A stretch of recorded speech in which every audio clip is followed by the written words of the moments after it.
నమస్కారం ratio TV వార్తలకు స్వాగతం. నా పేరు లక్ష్మి. వార్తల ముందుగా హెడ్లైన్స్.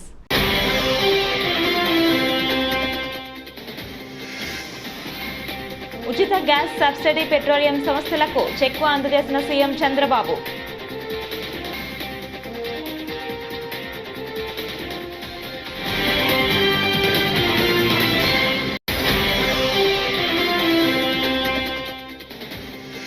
ఉచిత పంటల బీమా పథకాన్ని తక్షణం పునరుద్ధరించాలని, లేదంటే రైతుల ఆగ్రహానికి గురి కావాల్సి ఉంటుందని మాజీ మంత్రి కారుమూరి.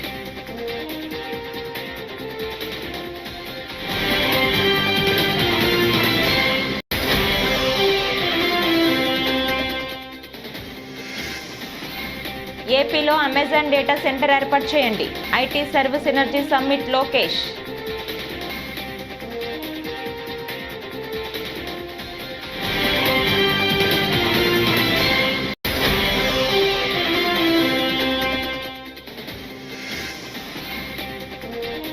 జగన్ షర్మిల ఆస్తుల వివరాలపై వైఎస్ విజయమ్మ స్పష్టంగా చెప్పారని సిపిఐ నేత నారాయణ.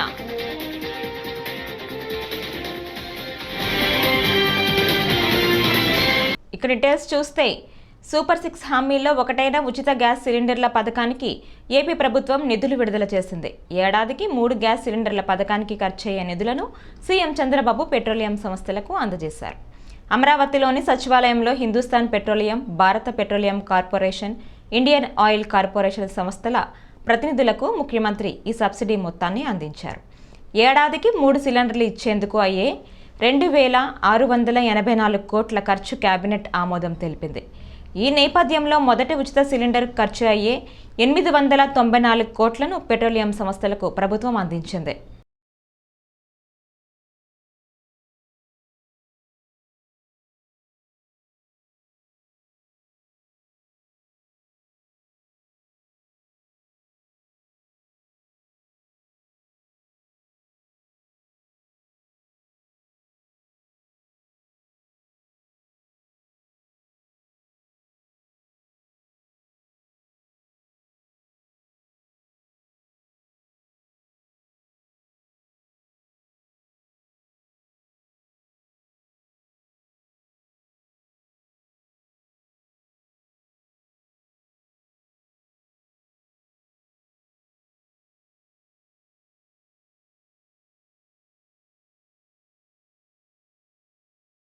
కూటమి ప్రభుత్వం ఆపేసిన ఉచిత పంటల బీమా పథకాన్ని తక్షణమే పునరుద్ధరించాలని, లేదంటే రైతుల ఆగ్రహానికి గురి కావాల్సి ఉంటుందని మాజీ మంత్రి కారుమూరి నాగేశ్వరరావు హెచ్చరించారు. తాడేపల్లిలోని పార్టీ కార్యాలయంలో నిర్వహించిన మీడియా సమావేశంలో ఆయన మాట్లాడుతూ, కూటమి ప్రభుత్వం కొలువుదీరిన 4 నెలలలో ఏ ఒక్కరోజు రైతుల బాగోగులు పట్టించుకున్న పాపాన పోలేదని ఆగ్రహం వ్యక్తం చేశారు. ఇవాళ ఏదైతే ఉచిత బీమా పథకం ఉందో ఆ పథకాన్ని మరి ఈ తెలుగుదేశం ప్రభుత్వం చంద్రబాబు నాయుడు గారు మళ్ళీ పునరుద్ధరించకపోతే రైతులు ఉసురు కొట్టుకుపోతారు మీరని చెప్పి సందర్భంగా తెలియజేస్తున్నాను. అది ఉసురు మంచిది కాదు. రైతులకి ఎంత చేసినా తక్కువే. ఒక ఇండస్ట్రియలిస్ట్ ఏదన్నా అంటే 100 కోట్ల రూపాయలు రాయితీలు ఇచ్చేసి మీరు ఇండస్ట్రీస్కి మేలు చేసే కార్యక్రమం చేస్తారు. రైతుకి ఏం చేసినా సరే ఈ దేశానికి రాష్ట్రానికి మంచి చేసినట్టు అవుద్ది. కాబట్టి ఏంటంటే మన రాష్ట్ర పండిన పంట ఇతర రాష్ట్రాలకు కూడా దేశమంతా కూడా వెళ్ళే పరిస్థితులు ఉన్నాయి. కాబట్టి దేశానికి మంచి చేసే రైతుకి మనం అండగా నిలబడాలి. ఈ ప్రభుత్వం మీరు మాత్రం ఈ ఉచిత బీమా పథకాన్ని పునరుద్ధరించాలి, మళ్ళీ దీన్ని చేయాలి. చేయకపోతే మాత్రం మీరు రైతుల ఉసిరికి అన్యాయం అవుతారని చెప్పి ఈ సందర్భంగా తెలియజేస్తున్నాను. ఏం చేతంటే రైతే ఈ రాష్ట్రానికి ఈ దేశానికి రాజులాగా మనం చూడాలి. అటువంటి రైతు కుంగిపోతున్నాడు. ఇవాళ పరిస్థితులు బాగా దారుణంగా పరిస్థితులు అయిపోతున్నాయి. ఇవాళ రైతు భరోసా లేకుండా పోయింది ఈ ప్రభుత్వంలో. గత 5 ఏళ్లలో కూడా రైతుకు భరోసాగా నిలబడిన ప్రభుత్వం, అండగా నిలబడి ప్రతి విషయంలోనూ కూడా జగన్మోహన్ రెడ్డి గారు రైతుకి మేలు చేసే దాంట్లో ముందున్నారు. మీరు ఎందుకు ఇలాంటి పనులు చేస్తున్నారు? ఏ ఒక్కటి కూడా మీరు చేయట్లేదు. వచ్చిన 5 నెలలు అయింది. ఈ 5 నెలల్లో కూడా దోచుకుంటానికి దాచుకుంటానికి చూస్తున్నారు. ఇవాళ మీరు సూపర్ 6 అన్నారు. ఏపీ మంత్రి నారా లోకేష్ అమెరికా పర్యటన కొనసాగుతోంది. ఇందులో భాగంగా ఆయన లాస్ వేగాస్ నగరంలో నిర్వహించిన ఐటీ సర్వీస్ ఎనర్జీ సమ్మిట్లో పాల్గొన్నారు. సమ్మిట్ ప్రాంగణంలో పలువురు పారిశ్రామికవేత్తలతో భేటీ అయ్యారు. అమెజాన్ వెబ్ సర్వీసెస్, ఎన్డీ రేచల్, పెప్సికో మాజీ సీఈఓ ఇంద్రనూయి, రేవేచర్ CEO Ashwin Bharat, Salesforce AI CEO Carla షియాతో లోకేష్ సమావేశమయ్యారు. Saying that in the alignment with the Honorable Prime Minister's vision, by 2047, from being a $170 billion economy, we want to be over a $2 trillion economy. So that's the bold vision with which we are completed by 26. First half of 26 will be operational. Bhogapuram, you take left, you go to Vizag. So Bhogapuram airport will be done. Of course, Vijayawada airport will be completed. But I think we have bolder vision for capital city. Oh, thank you. I think that's, thanks for correcting me. I think two things I missed: innovation and drones. I think two things are really. Similar thing is happening in Amravati. You already have BED, you already have SRM, which is going to be universities soon. So only that. And yes, we make it easy to apply for those investments. And yes, we are going to create an escrow account where money will be deposited ahead of time, where the incentives will come as soon as you meet your targets. Round of introductions, and then maybe we can take the meeting forward. I request that the team can That's right. we'll start with them. Yeah. So, hi Lokesh Garu, very nice to meet you. I'm Ravi Thakirpudi. 2 gigawatts of renewable energy is going to come online in the next 5 years in our state. It's not just to put solar, it's not renewable energy power at a fixed cost for the foreseeable future. We will deliver as is lucky to have the Deccan Plateaus on our side to actually do all this magic.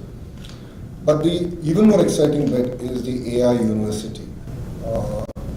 One thing that Mishra ji and I were talking on the trip is that nation to be ready for this revolution. So with these two ingredients, we will be putting out a paper at Davos on the AI University, and we're hoping to ground it in the School of Business. It's going to be a very similar model in that sense. So it's going to be led by the private sector. And renewable energy, and just have a conversation around here's the things that we've learned around all the different parts of the world, number one. Number two, Jagan Sharmila ఆస్తుల వివరాలపై YS Vijayamma స్పష్టంగా చెప్పారని CPI నేత నారాయణ అన్నారు. ఇది కుటుంబ వ్యవహారం అని చెప్పారు. అన్నా చెల్లెల వివాదంలో బయట వాళ్ళు నోరు తెరవాల్సిన అవసరం లేదని వ్యాఖ్యానించారు. అలా చేయటం సమంజసం కాదన్నారు. కందకలేని దూరద కత్తిపేట కందకండి. అమ్మ నోరు తెరిచింది, విజయమ్మ స్పష్టంగా చెప్పేసింది దాని మీద ఆస్తుల వివరాలపైన. మరి అట్లాంటప్పుడు బయట వాళ్ళు ఎందుకు అనవసరంగా నోరు తెరుస్తారు? నోరు మూసుకోవడం మంచిది, వాళ్ళు పరిష్కారం చేసుకోగలరు. ఇది అన్నా చెల్లెల మధ్య వివాదం, కుటుంబ వ్యవహారం, రాజకీయ వ్యవహారం కాదు. అనవసరంగా రాజకీయాలు చుట్టడానికి ప్రయత్నిస్తున్నారు, అది కరెక్ట్ కాదు. వాళ్ళ అన్నా చెల్లెల మధ్య వచ్చినటువంటి ఆస్తి తగాదాలు వాళ్ళు పడుకుంటున్నారు. న్యాయస్థానానికి పోకుండా పరిష్కారం చేసుకోవచ్చు. ఎందుకు పోయిందో మాకు తెలియదు. ఇప్పటికైనా వాళ్ళ అమ్మ స్పష్టంగా చెప్పిన తర్వాత బయట వాళ్ళు అనవసరంగా నోరు పారేసుకోవడం, మాట్లాడుకోవడం, ఆర్గ్యుమెంట్ చేసుకోవడం కరెక్ట్ కాదు. అందులో నోరు మూసుకోండి, వాళ్ళిద్దరు పరిష్కారం చేసుకుంటారు. వాళ్ళు ఏమో తెలివైన వాళ్ళే, వాళ్ళకి ఊరు ఒకరు చెప్పాల్సిన పని లేదు. అది అన్న చెల్లెల మధ్య పరిష్కారం చేసుకుంటారు. అవసరమైతే వాళ్ళ అమ్మ ఇన్వాల్వ్ అవుతుంది తప్ప మిగతా వాళ్ళు ఎవరు దాని గురించి మాట్లాడడం సమంజసం కాదని చెప్పేసి నా అభిప్రాయం. టీడీపీ నేతలు చెప్పినట్లు పని చేయకపోతే సచివాలయ ఉద్యోగికి గోప్ పగలగొడతానని ఆ పార్టీ అధికార ప్రతినిధి బహిరంగంగా ఉద్యోగులను బెదిరించడంపై వైఎస్ఆర్ కాంగ్రెస్ పార్టీ రాష్ట్ర అధికార ప్రతినిధి పుత్తా శివశంకర్ ఆగ్రహం వ్యక్తం చేశారు. మీరు దాడి చేయండి, పోలీసుడో ఎవడు వస్తాడో చూద్దామని మాట్లాడుతున్నారంటే అసలు రాష్ట్రంలో ప్రజాస్వామ్యం ఉందా అని ప్రశ్నించారు. కూటమి పార్టీ అధికారం చేపట్టిన నాటి నుంచి రాష్ట్రంలో దౌర్జన్యకాండ కొనసాగుతోందని ఆగ్రహించారు. చంద్రబాబు పాలనలో రాష్ట్ర ప్రజల మీద, వైఎస్ఆర్సీపీ కార్యకర్తల మీద, ఓటు వేయని వారి మీద దౌర్జన్యాలు, హింసలు నిత్యం పరిపాటిగా మారాయని ఆందోళన వ్యక్తం చేశారు. అందరికీ నమస్తే అండి. ఈ కూటమి ప్రభుత్వము అధికారంలోకి వచ్చాక గత 4 నెలల నుంచి మనం చూసినట్లయితే ఈ రాష్ట్ర ప్రజల మీద, అదేవిధంగా ముఖ్యంగా వైఎస్ఆర్ కాంగ్రెస్ పార్టీ కార్యకర్తల మీద, తమకు ఓటు వేయని వారి మీద వాళ్ళ దౌర్జన్యాలు, వాళ్ళ యొక్క హింసను మనం చూస్తూ ఉన్నాం. అదేవిధంగా మహిళల పట్ల అత్యాచారాలు, పసిపిల్లలను రేపులు, ఆ యొక్క వారిని కూడా మాయం చేసేదంతా కూడా చూస్తూ ఉన్నాం. అంత ఘోరమైనటువంటి యొక్క కూటమి ప్రభుత్వము నేడు చివరికి ఉద్యోగులను కూడా వదలకుండా ఉద్యోగుల్ని బానిసలుగా ఊహించుకుంటూ వారి మోచేతి కింద నీళ్లు తాగే వాళ్ళలాగా ఆ సచివాలయ ఉద్యోగుల్ని పోలీసుల్ని వాళ్ళ యొక్క బెదిరింపులు చూస్తూ ఉంటే చాలా దుర్మార్గంగా ఉంది. నిన్న టీడీపీకి చెందినటువంటి ఒక అధికార ప్రతినిధి బహిరంగ వేదిక మీద మాట్లాడుతూ సచివాలయాల్లోకి ఎవరొచ్చినా కూడా తెలుగుదేశం పార్టీ వాళ్ళు కాకుండా వైఎస్ఆర్సీపీ వాళ్ళు వచ్చినా వాలంటీర్లు వచ్చినా ఎవరిని ఆ సచివాలయ అడ్మిన్ అంటే రాష్ట్ర ప్రభుత్వ ఉద్యోగిని గూబ పగలగొట్టండి, ఎవడన్నా అడ్డొస్తే పోలీసులు ఎవరైనా కేసు పెడితే వాళ్ళ గురించి చూస్తాము అని ఎంత ఘోరంగా మాట్లాడుతున్నారు ఉద్యోగుల పట్ల కూడాను. ఏమి బెదిరింపులు! ఒక్కసారి ఆ టీడీపీ అధికార ప్రతినిధి ఏమన్నాడో ఒక్క వీడియో బయట చూద్దాం. దైనందిన పాలనలో ఆర్టిఫిషియల్ ఇంటెలిజెన్స్ను సమర్థవంతంగా వినియోగించడం ద్వారా ప్రజలకు మెరుగైన సేవలు అందించడమే తమ లక్ష్యమని రాష్ట్ర విద్య, ఐటీ, ఎలక్ట్రానిక్స్ శాఖల మంత్రి నారా లోకేష్ అన్నారు. లాస్ వేగాస్లోని ఐటీ సర్వ్ అలియన్స్ సినర్జీ సదస్సుకు విశిష్ట అతిథిగా హాజరైన లోకేష్ ఫైర్ సైడ్ చాట్లో పారిశ్రామికవేత్త రవి తొట్టెంపూడి అడిగిన ప్రశ్నలకు వివరణాత్మకంగా సమాధానాలు ఇచ్చారు. 23 దేశాల నుంచి 2300 మంది పారిశ్రామికవేత్తలు ఈ సదస్సులో పాల్గొన్నారు. I think building upon that, also, you come from a legendary family, want to, building upon the legacy of your family, what is the vision that you create, especially like, for example, want to understand the expectations, like say, for example, when I was, going to engineering school, I had expectations from my parents that, are you going to be an engineer or a doctor? Coming from a family, with a lot of legacy, how did you manage your expectations? How did you, come yourself, like, finding those differences? I mean, even if you look at, even in business, when you come from a certain business family, the institution might have certain expectations on you. Similarly, in politics, there are greater expectations. People expect you to behave in a certain manner, respond in a certain manner. But if you look at my journey in politics, I've always broken the mold. I have chosen the road less traveled. Membership in Telugu Desam Party was never a smooth affair, and in 2014 I chose that as my focus area. Similarly, in 2019 when I had to contest election, there's always a debate on which seat I should contest from. Generally, political legacies, and people, second generation, third generation politicians choose a safe seat. I chose Mangalgiri, and Mangalgiri is a seat that we did not win since 1985. So I said, I should try it out, I should challenge myself, and political legacies are not about safe seats. I think we should choose a road less traveled. I lost in 2019 by 5,300 votes. I never felt bad. I said, I didn't have enough of time to convince the people of Mangalgiri on what Lokesh is. So I spent 5 years, I worked on it. I said, I'm going to contest from here, and in this process, a lot of people told me, why not contest from a safe seat also, just in case you lose? And I told them, if I do take an easy route or exit, that's accepting defeat, and I'm not going to. So I contested in Mangalgiri in 2024, and I'm really proud to say that I won it with the highest majority that Andhra Pradesh has ever seen, which is 91,000 votes. Wow. Again, after that, when the ministries were being selected, and when I spoke to Babu Garu about what I should do, and he asked me, what do you think you want? I said, let me take HRD. Human resource development is one of the most toughest ministries, a lot of teacher unions, and I love the challenge, and it's a great opportunity for me to shape next generation leaders, thinkers, engineers, scientists, doctors. So I always believe as leaders we should take a road less traveled and transform in your own way. And that is what I have learned in my political journey. Wow, that was a great insight, Lokesh Garu. Tirumala శ్రీవారిని తెలంగాణ ముఖ్యమంత్రి రేవంత్ రెడ్డి కుటుంబ సభ్యులు దర్శించుకున్నారు. VIP ప్రారంభ విరామ దర్శన సమయంలో CM Revanth, Satyamani గీత, కుమార్తె, అల్లుడు, మనవడు స్వామివారి సేవలో పాల్గొన్నారు. తీతేదే ఆలయ అధికారులకు వారికి స్వాగతం పలికి దర్శన ఏర్పాట్లు చేశారు. అనంతరం గర్భాలయంలో స్వామివారిని దర్శించుకొని మొక్కులు చెల్లించుకున్నారు.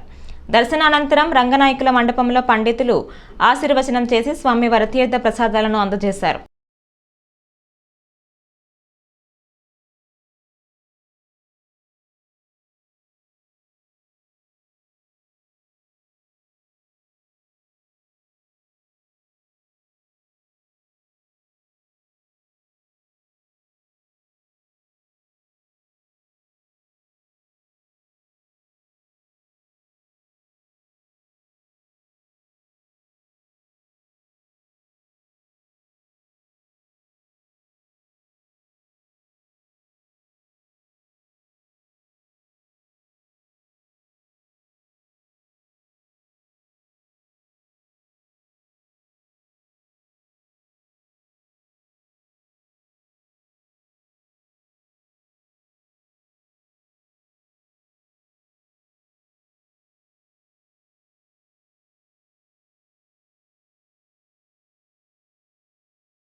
సీఎం రేవంత్ రెడ్డి చేస్తున్న చిల్లర రాజకీయాలతోనే తమ పంచాయతీ అని బీఆర్ఎస్ ఎమ్మెల్యే పాడి కౌశిక్ రెడ్డి అన్నారు.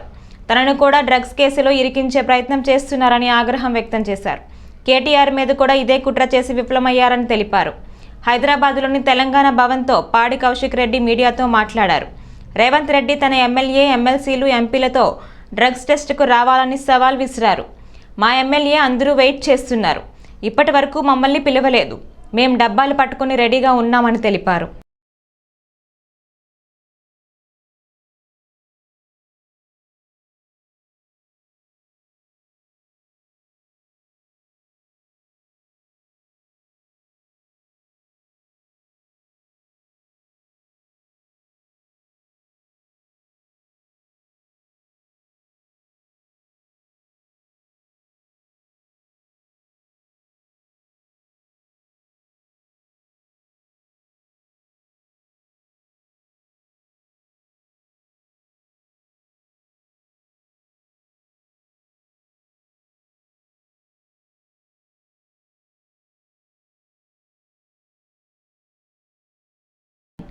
పాదయాత్రలో లోకేష్ ఇచ్చిన హామీలు ఎక్కడా అని ఎస్ఎఫ్ఐ కర్నూలు కార్యదర్శి సాయి ఉదయ్, సహాయ కార్యదర్శి మల్లేష్లు ప్రశ్నించారు.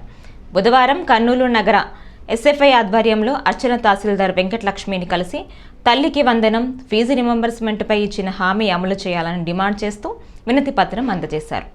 అధికారంలోకి వచ్చిన 100 రోజుల్లో విద్యార్థులకు ఇచ్చిన హామీలు చేస్తామని ఇప్పుడు ఆ ఊసే లేదన్నారు. ఈరోజు భారత విద్యార్థి ఫెడరేషన్ ఎస్ఎఫ్ఐ కర్నూలు నగర కమిటీ ఆధ్వర్యంలో కర్నూలు అర్బన్ తహసీల్దార్ గారు వెంకటలక్ష్మి గారికి ఇవ్వడం జరిగింది. ప్రధానంగా ఏదైతే తల్లికి వందనం అనేది ఈ రాష్ట్ర ప్రభుత్వం వచ్చిన వెంటనే అమలు చేస్తామని విద్యార్థులకు చెప్పింది. 100 రోజులు మంచి ప్రభుత్వం అని చెప్తుందే తప్ప విద్యార్థులకు ఎటువంటి మేలు చేయని మంచి ప్రభుత్వంలా ఈ ప్రభుత్వం మిగులుతుంది. అదేవిధంగా ఫీజు రియంబర్స్మెంట్ అమలు చేస్తాము అనేసి చెప్పింది, కానీ ఇంతవరకు కూడా ఆ ఫీజు రియంబర్స్మెంట్ గురించి ఏమాత్రం కూడా మాట్లాడలేదు. అదేవిధంగా అయితే గత ప్రభుత్వం విద్యా దీవెన, వసతి దీవెన బకాయిలు చాలా 3 సంవత్సరాలు పెండింగ్లో పెట్టింది. ఈ సంవత్సరం మేము ఈ పాదయాత్రలో లోకేష్ గారు మేము వచ్చిన వెంటనే విద్యార్థులందరికీ ఎటువంటి నష్టం లేకుండా మేమంతా ఫీజు రియంబర్స్మెంట్ని రూపంలో అమలు చేస్తామని చెప్పారు. కానీ ఒక్కటి కూడా మంత్రి లోకేష్ గారు అమలు చేయలేదు. అదేవిధంగా ప్రధానంగా సంక్షేమ హాస్టల్లో చూసుకుంటే అన్నా క్యాంటీన్లకు లేదా జైల్లో ఉన్నటువంటి ఖైదీలకైనా సరే 76 రూపాయలు 96 రూపాయలు ఒక వ్యక్తికి ఇస్తుంటే సంక్షేమ హాస్టల్లో రేపు విద్యార్థులు చదువుకొని మంచి సమాజాన్ని నిర్మించినటువంటి విద్యార్థులకు రోజుకి 48 రూపాయలు ఇవ్వడం అనేది జరుగుతుంది. అంటే ఖైదీలను విద్యార్థులను ఒక రకంగా చూడడం లేదనేది విద్యార్థులుగా మేము భావిస్తున్నాం. మేము సంక్షేమ హాస్టళ్లకు మెస్ కాస్మెటిక్ ఛార్జీలు పెంచాలి. పెంచకపోతే నవంబర్ 6వ తేదీన ఈ అన్ని డిమాండ్లతో ఎస్ఎఫ్ఐ ఆధ్వర్యంలో పెద్ద ఎత్తున కలెక్టరేట్ ముట్టడి నిర్వహిస్తామనేసి హెచ్చరిస్తున్నాం. నా పేరు సాయి, కర్నూలు సిటీ సెక్రటరీ. కర్నూలు జిల్లాలో ఏ ఒక్క ఉల్లి రైతు నష్టపోకూడదని పాణ్యం మాజీ ఎమ్మెల్యే కాటసాని రామ్ భూపాల్ రెడ్డి కోరారు. బుధవారం కర్నూలు వ్యవసాయ మార్కెట్ యార్డ్లో ఉల్లి రైతులతో మాట్లాడారు. భారీ స్థాయిలో మార్కెట్కు వస్తున్న ఉల్లిని ప్రభుత్వం తప్పనిసరిగా కొనుగోలు చేయాలన్నారు. వర్షాభావ పరిస్థితుల వల్ల ఉల్లి పంటలు దెబ్బతిన్నాయనే సాకుతో తక్కువ ధరకు కొనుగోలు చేసి రైతులకు నష్టపోకుండా చూడాలని కోరారు. పరిస్థితి చూసిన తర్వాత మార్కెట్ రావాలనే ఉద్దేశంతోనే ఈరోజు రైతుల సమస్యలు తెలుసుకోవాలనే ఉద్దేశంతోనే రావడం జరిగింది. ఇక్కడ ఉండే రైతుల పరిస్థితి చూస్తే మాత్రం వాళ్ళకి చాలా దీనావస్థలో మొత్తం అంతా కూడా వాళ్ళు తెచ్చిన సరుకులు అమ్ముకోలేని పరిస్థితులు, దానికోసం పడిగాపులు కావాల్సిన పరిస్థితి. బయట ఉండే రేటుకు ఈడ ఉండే రేటుకు మాత్రం రైతులకు అన్యాయం జరిగే పరిస్థితి ఉంది. కాబట్టి అటువంటిది అన్యాయం జరగకుండా బయట మార్కెట్ కంటే ఎంతో కొంత కొద్దిగా రైతులకు అన్యాయం జరగకుండా వాళ్ళ దగ్గర సరుకు కొనాలనేది ఒకటి. మామూలుగా వేరే ఈ జొన్నలు కానీ లేకుంటే మొక్కజొన్న కానీ గుడ్డలు ఇవన్నీ అయితే మాత్రం సన్ఫ్లవర్ ఇవన్నీ అయితే ఏం కావు, పామ్ కానీ ఇవన్నీ కూడా ఏం కావు. మొత్తం అది ఒకవేళ ఒక వారం రోజులు లేట్ అయినా కూడా ఏమైపోతుంది. ఆనియన్స్ మాత్రం ఒక 2-3 రోజుల్లో కొనకపోతే మాత్రం రైతులకు అన్యాయం జరిగే పరిస్థితి, వాళ్ళ చెరువు వాళ్ళ సరుకు అంతా కుళ్ళిపోయే పరిస్థితి ఉంటుంది. కాబట్టి అటువంటిది ఇమ్మీడియట్గా ఇప్పుడు వీళ్ళేదో వాళ్ళు మనకు ఒక సాగు చెప్తున్నాం జరుగుతుంది. మేము ఈ కర్నూలు మార్కెట్ చరిత్రలోనే ఇంత సరుకు రాలేదు, ఎవరు రాలేదు. అది కాదు, ముందు అంత సరుకు వచ్చినాని కూడా రైతులకు ఎటువంటి ఇబ్బంది లేకుండా అమ్మినామనే పరిస్థితిని కల్పించండి. ఊరికే మేమేదో ఇంత సరుకు వచ్చింది కొనలేకుండా లేని పరిస్థితి కాదు. ముఖ్యంగా రైతులకు ఖచ్చితంగా న్యాయం జరగాల్సిన అవసరం ఉంది. మీరు అవసరం అనుకుంటే 11 గంటలకు స్టార్ట్ చేస్తున్నారు టెండరింగ్, దాన్ని 9 గంటలకు స్టార్ట్ చేయండి. రాత్రి 11-12 గంటల వరకు జరపండి. రైతులకు అందరికీ కూడా పాపం వాళ్ళు ఒక్కరోజు 2 రోజులు ఉండడానికి ఎటువంటి ఇబ్బంది ఉండదు. అటువంటి వాళ్ళను 4 రోజులు ఉంచి వాళ్ళ సరుకులు మళ్ళీ తీర దగ్గర పోయిన తర్వాత ఇది బాగలేదు, ఇది కొనము, ఇది సంచి 100 రూపాయల కంటే కొనము అంటే పాపం రైతు వాడు అక్కడి నుంచి తీసుకొచ్చిన ట్రాన్స్పోర్టేషన్ ఏంటి, వాడిని అంతకుముందు దాన్ని పెట్టుబడి పెట్టినది షెడ్యూల్